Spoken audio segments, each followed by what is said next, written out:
Cada uno de los gobiernos llega con muchos compromisos y hay una red permanente que está corrompiendo a los nuevos funcionarios, porque lo que vemos es que un gobierno llega con buenas intenciones y al poco tiempo empiezan a tener las mismas denuncias de corrupción. Sí, porque está toda la estructura de corrupción, que el transfugismo también, la gran mayoría de los tránsfugas son corruptos que se pasan de un partido a otro, entonces corrompen al nuevo partido y el nuevo gobierno se ve obligado a transar con ellos para mantener la mayoría parlamentaria, en fin. El tema de la utilización de ONGs, que debiera de una muestra de voluntad del gobierno, sería erradicar de tajo absolutamente la utilización de intermediarios para los contratos de suministros y de obra pública, que esa contratación sea directa entre la empresa constructora y el Estado. No tiene por qué haber un costo de intermediación entre el Estado, una ONG y el ejecutor físico propiamente, y que la Contraloría cumpla con su función de efectivamente fiscalizar. Porque, por ejemplo, ayer en un medio de prensa también se señala incluso cosas simples como las exacciones ilegales de municipalidades al ingreso en algunas poblaciones, incluso en la Antigua. Y la Contralora dice que bueno, que van a investigar y que ahora van a ponerse a ver el tema de los ingresos, cuando todo el mundo la Contraloría tiene la obligación de controlar el ingreso, la legalidad del gasto, pero también la legalidad del ingreso. Y ese ingreso que están cobrando las municipalidades es evidentemente ilegal. Entonces, en cosas tan pequeñas no hay una acción de la Contraloría, mucho menos en estas cuestiones donde hay millones de por medio. Luis, y si nos vamos a las instituciones que deberían generar esa confianza, el Congreso de la República, tradicionalmente ha tenido mala fama, mal prestigio, poco reconocimiento los congresos, pero obviamente debiera ser el medio más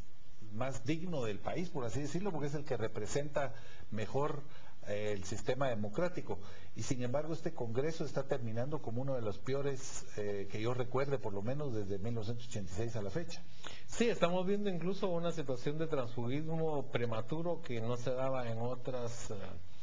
que no se dio con igual fuerza en otras legislaturas, el tema de que todas las decisiones han sido señaladas de manejos bajo la mesa en cuanto a aprobar leyes prácticamente sin ninguna discusión. Entonces la institución que es por excelencia la representación más alta del sistema democrático, la democracia, pues tienen el deber los diputados realmente y el gran desafío de recobrar el prestigio de la institución, porque tenemos también que diferenciar entre lo que son los diputados, no todos, pero una mayoría de diputados que están metidos en corrupción, y la dignidad de la institución, que es lo que hay que rescatar. Vamos a ir al último corte comercial, inmediatamente volvemos con la última parte de este programa, en donde hablaremos un poco sobre la conflictividad social y trataremos de sacar algunas conclusiones y ojalá poder ver algún futuro que tenga una expectativa positiva para los guatemaltecos en este final de año 2012.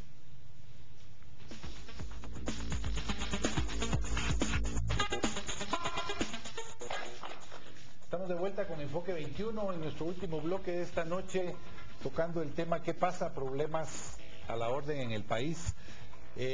Nos queda muy poco tiempo, Luis, pero hay un tema que no podemos dejar de mencionar cuando hablamos de problemas en Guatemala, es el desborde de los conflictos sociales, la conflictividad social en el país. Desde tu perspectiva, ¿cómo se observa esto y cómo debiera atacarse un poco esa conflictividad social? ¿Cómo podemos hacer que los guatemaltecos nos entendamos más? Bueno, la Conferencia Episcopal de Guatemala en un reciente comunicado tiene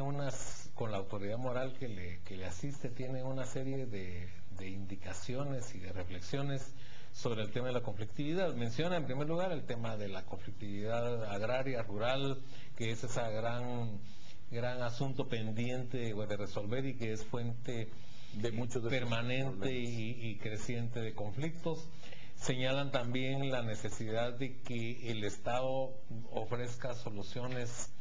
concretas, soluciones inmediatas. señalan también la necesidad de que los demandantes sean realistas, que no pongan también o hagan planteamientos que vayan fuera de la realidad, que conozcan cuáles son las limitaciones que tiene el Estado de Guatemala o que las comprendan, que conozcan también cuáles son las limitaciones que hay en el marco de la ley, de la legislación, y entonces haya también esos grises que se puedan ir encontrando para resolver las situaciones de conflictividad. Y señalan también el papel que tiene que jugar la cooperación internacional, que en muchas ocasiones son organizaciones que realizan actividades de protesta, de creciente protesta y de enfrentamiento, y que son apoyadas también por cooperantes externos. Entonces yo creo que hay toda una serie de aspectos que tienen que tomarse en consideración, y uno de ellos creo yo que es utilizar el sistema de consejos de desarrollo, que debiera de funcionar como manda la ley, para que se habla en la ley que es el espacio principal de participación de la ciudadanía en el desarrollo, en la planificación democrática del desarrollo. Entonces también debieran ser utilizados estos consejos de desarrollo como espacios para ir reduciendo los niveles de conflictividad que tenemos, que surgen de problemas locales, como el tema de la electricidad, de las tarifas eléctricas en San Marcos o en Totonicapán, y que van aumentando hasta llegar a situaciones explosivas que afectan, como pasó en la cumbre de Alaska. Luis, bueno, vimos muy someramente porque el tiempo no da para más, obviamente, pero no cabe duda que tenemos problemas de inseguridad, tenemos problemas de corrupción, la impunidad está a la orden del día, la conflictividad social es muy grande, tenemos un Congreso de la República ineficiente y corrupto. O sea, el escenario es bastante pesimista. ¿Qué cabría esperar de cara al futuro? ¿Qué deberíamos pedirle a las autoridades como sociedad civil para que la situación, no que cambie de la noche a la mañana, pero que principie a darse como una posibilidad de soluciones a estos problemas? Bueno, creo que en el tema de seguridad y de justicia, pues hacer funcionar lo que existe también desde hace muchos años, que es la instancia coordinadora del sector justicia, donde está el Ministerio Público, el organismo judicial, el Ministerio de Gobernación. Entonces ahí es donde tienen que trabajarse los temas, qué es lo que está fallando, dónde es donde se nos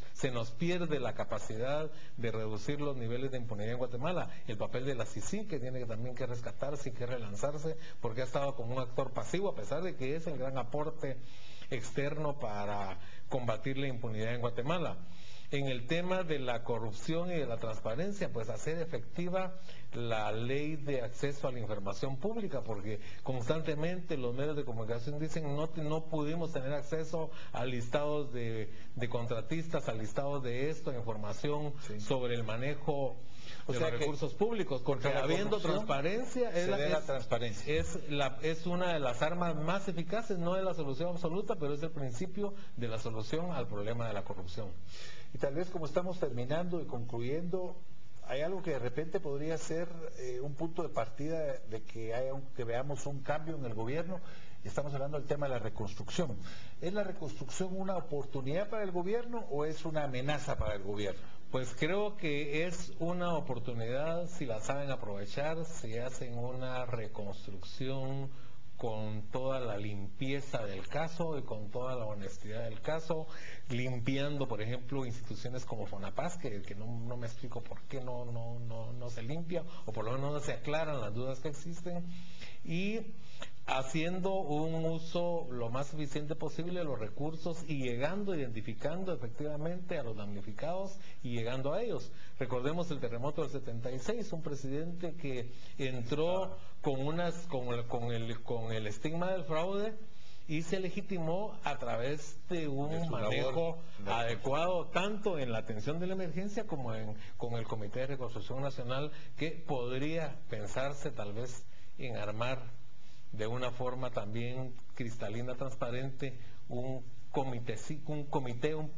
de reconstrucción a escala de San Marcos y las áreas afectadas, que de todas maneras estamos hablando de más de 1 millón de damnificados, que viene a ser quizás la mitad de lo que fueron dañados en el año 76. O sea que sí podríamos pensar que bien aprovechada la oportunidad de la reconstrucción, incluso podría servirle al gobierno para mejorar su imagen en otros aspectos. Y rescatar la confianza en las instituciones, sí, definitivamente mejorar la imagen en cuanto a eficiencia, en cuanto a transparencia, en cuanto a probidad y en cuanto a una mejor capacidad para cumplir con sus tareas. Estimados televidentes, estamos llegando a la parte final de